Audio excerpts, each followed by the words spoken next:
Zahvaljujući sredstvima STAR projekta, staroplaninsko selo Senokos može postati prava turistička atrakcija. Svojevrsno etno selo. Ovde je renovirano čak 7 etno kuća, a mi smo rešili da posetimo jednu od njih. U zagrljaju Stare planine u Gornjem Visoku, Senokos se nalazi na 37 km od grada i na 900 metra nadmorske visine. Tipično planinsko selo koje odoleva zubu vremena. Iako ovde stalno živi 30 stanovnika, mnogi Senokošani su obnovili porodične domove svojih predaka, a neki od njih krenuli su da se bave i etnoturizmom. Dragica i Ivan Ajdnov i njihovi sinovi Nebojša i Aca odlučili su da renoviraju staru porodičnu kuću i da se posvete seoskom turizmu.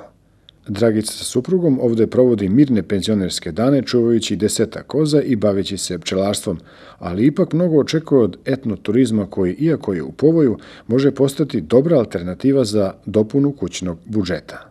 Ima šest ležaja. Ima, tako reći, 3 sobe se vode.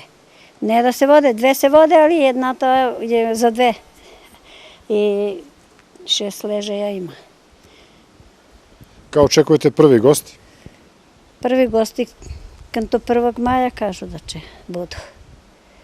Sad i ovi radnici, valjda su se najavili i oni što treba da dojdu tuka, što će prave putat.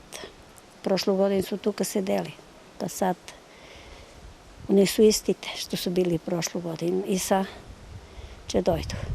Vasko Todorov je zamjenik predsjednika mesne zajednice. On kaže da je jedna od perspektiva razvoja ovog regiona seoski i lovni turizam.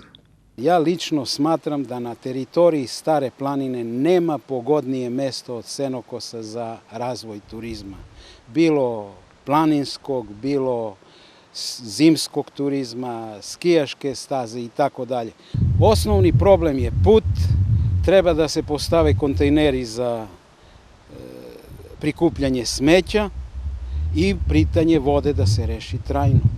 Sredstvima STAR projekta 7 domaćinstava dobilo je po 10.000 evra za renoviranje kuća uz sopstveno učešće od 6.000 evra.